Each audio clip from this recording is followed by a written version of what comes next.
Good morning అండి అందరికీ. ఒక మినీ వ్లాగ్‌తో అయితే మీ ముందుకైతే వచ్చేసాను. ఇక్కడ మార్నింగ్ టిఫిన్ వచ్చేసి ఇంకా చపాతీ అయితే చేసేస్తున్నాను. ఎందుకంటే నైట్ చికెను, బంగాళదుంప కర్రీ అయితే ఉన్నది.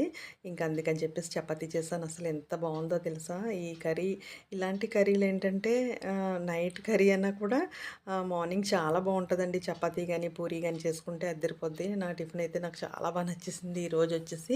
ఇంక పిల్లలందరికీ పెట్టేసి అయితే పంపిస్తాను. మీకు ఈ డ్రెస్ గుర్తుందా? నేను మీషోలో అయితే ఆర్డర్ పెట్టుకున్నాను. ఈ డ్రెస్ చాలా మంది దగ్గర అయితే చూసానండి. అందరికీ అంత బాగా నచ్చేసిందో ఏమో తెలీదు గానీ, ఈ డ్రెస్ సేమ్ కలర్ మీ దగ్గర ఉంటే గనక కామెంట్ పెట్టండి. నా దగ్గర కూడా ఉందని కామెంట్ పెట్టండి. ఇది చాలామంది తీసుకున్నారండి. ఈ డ్రెస్ ఎందుకో అందరికీ నచ్చింది. డ్రెస్ అయితే చాలా బావుంది. నాకు కూడా నచ్చింది. ఈ కలరే వచ్చిన తర్వాత ఇంక వేరే కలర్ వచ్చిందో లేదో నాకు తెలీదు గానీ, ఇది అప్పట్లో రాగానే తీసుకున్నాను. చాలా బావుంది. కలర్ కూడా పోలేదు.